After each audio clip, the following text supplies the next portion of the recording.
On va passer à l'IGT d'Andorra. Donc 5 rounds, 76 joueurs, à Ordino en Andorre centrale. Alors, quoi qu'on a, Tau contre Harlequin. Alors là, c'est quoi? C'est l'armée et Tau. Ok. Donc c'est un Tau 7. Donc on a un éthéré avec la Philopane à 5, le fait de pouvoir... Alors attends, ça je l'ai lu. C'est de blesser auto quand on fait des 6 pour toucher. Le guide, donc ça c'est le plus un PC. On a le classique, Long Strike.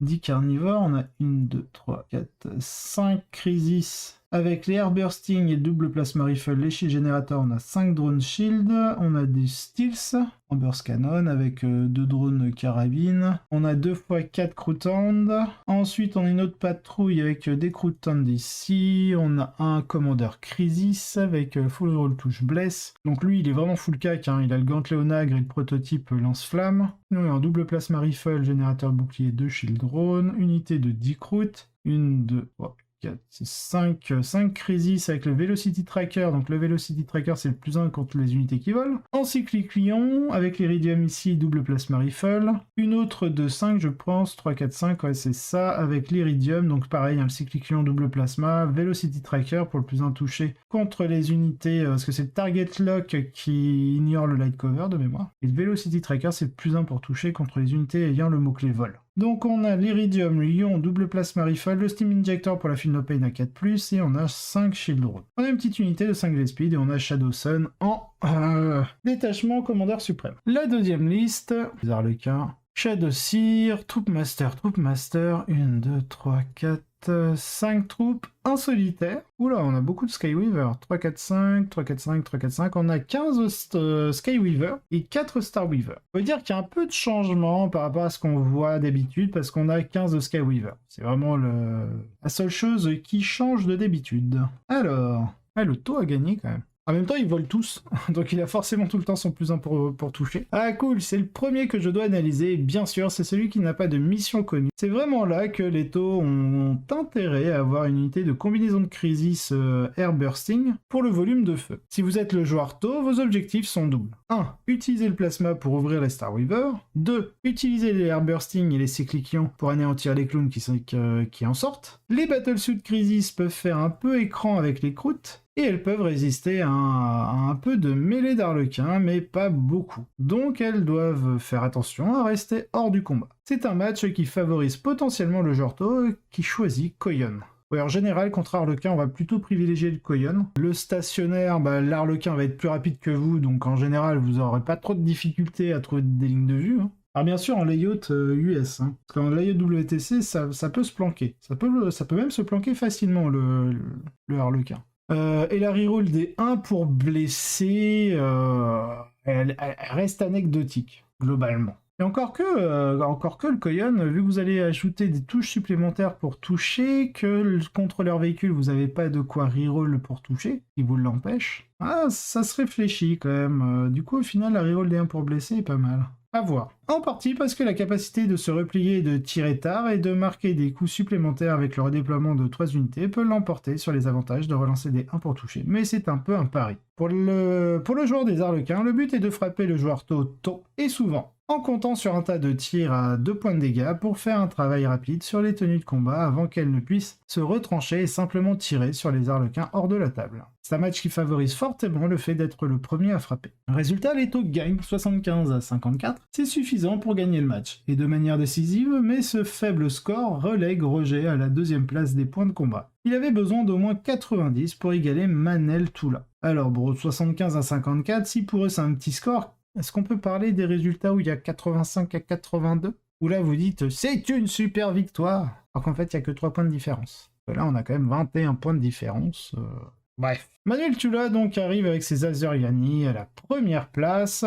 Donc Isle of Doom, Masterful Shot, le Warlock, le Farseer, Karandra, au moins ça change un peu. D-Dire Avenger, les 5 Scorpions avec la Beating Bite, le Deadly Ambush, les 10 Swooping Hawk, Viper au Shuriken évidemment, 9 Winrider, 3 Winrider, 3 Winrider, donc on a 9, 6, on a 15 Winrider en tout, full Shuriken bien entendu. Ensuite on a une autre patrouille avec encore un Warlock Skyrunner, Barot, on a encore... non, on n'a pas d'autres unités de... comment ça s'appelle de Swooping Hawk. Et du coup, ça va être sans Windrider, Barrot et les Swooping Hawk pour son To The Last. Je préfère en jouer en 3x5 et mettre une troisième unité de Swooping Hawk pour vraiment avoir un To The Last solide. Bref. Donc Barrot, le Skyrunner avec la combo du Kurnus Bow, les 10 gardiens, encore 10 Dire Avenger, les 5 Banshee, Piercing Strike donc le plus 1 dégâts, Shining Spear avec le Heart Strike habituel et le Warwalker avec le Shuriken Cannon. Ok. Il n'y a pas grand chose à commenter du coup, on a l'habitude. Une autre liste de Isle of Doom, celle-ci comporte des gardiens et un Warwalker ainsi que 2 unités de Viper. Il y a plus de Viper, je suppose. Il y a aussi un Warwalker. Voilà ce qui est intéressant dans la liste. On a Roger Boira donc à la 2e place avec son taux. Alors, la liste de Roger conserve les projecteurs à fragmentation Airburst pour s'attaquer à des cibles plus ordéliques et ils sont également très bons contre les Harlequins, où vous avez besoin du volume de tir pour infliger des dégâts. Pourquoi c'est intéressant? Un Shadowsun avec un tas de combinaisons de crisis, ce n'est pas quelque chose de nouveau. C'est intéressant de voir une unité de V-Speed ici, car c'est toujours cool de voir comment Games Workshop a fait pour que l'équilibre interne du nouveau livre TOW soit suffisamment bon pour que presque toutes les unités puissent être utilisées. On a un Nika qui arrive à la 4e place, Questor Mechanicus, un Taranis avec 2 Armiger Warglaive, 3 Armiger Warglaive, avec le Questor Conis, ok, le Reverend Knight ici, deux Armiger Warglaive, avec Meltagun et puis le reste,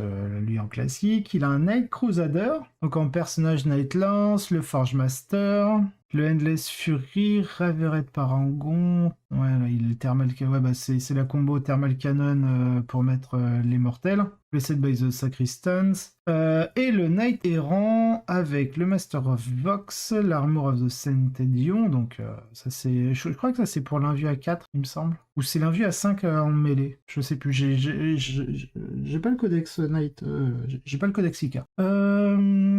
Reaper Chainsworn et le Young Bolvark, ok. Alors, on va lire le commentaire.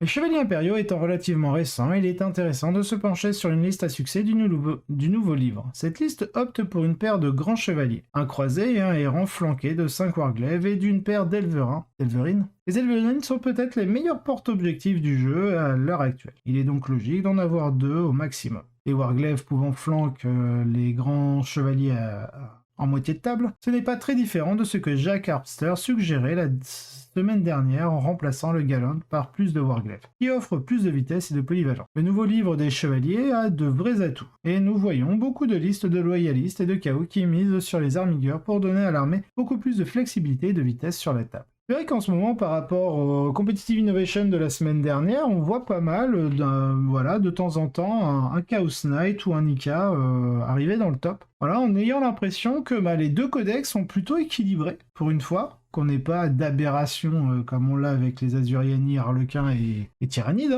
Hein. J'oublie pas les Tyrannides. Donc à la 3e place, on a un Léviathan avec 2 Harpies. Bon, Lika qui finit 4e. 5e, on a un Blood Angel, donc avec la Sanguinary Guard, quelques Zerator et un Redemptor quand même, pour changer. On a 3 Harlequins, 2 Darkseidas, et lui je crois, Gonzalo Raven, il était en Light Seidas je crois. Non, il est en Dark aussi. Alors il y a 3 Dark du coup qui arrivent dans le top. 3 Dark qui font 6, 7 et 8e. Comme quoi ils auraient peut-être dû jouer Light Seidas pour faire mieux. Peut-être pour ça aussi que le taux a su gagner. Et du coup il touchait pas forcément à 4+, no reroll. Ouais, il touchait à quoi? 4+, 3+, 4+, avec le -1. S'il mettait un marqueur, il pouvait toucher à 3+. Donc, potentiellement, ouais, s'il pouvait se permettre de toucher à 3+, le taux. Parce qu'en fait, il met 1 point de marqueur.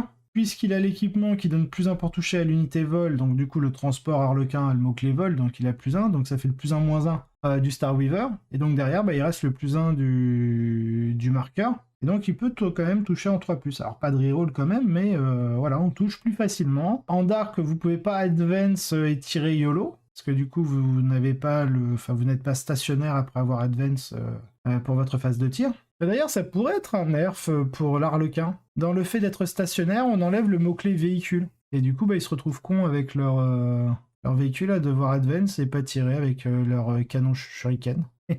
Chais.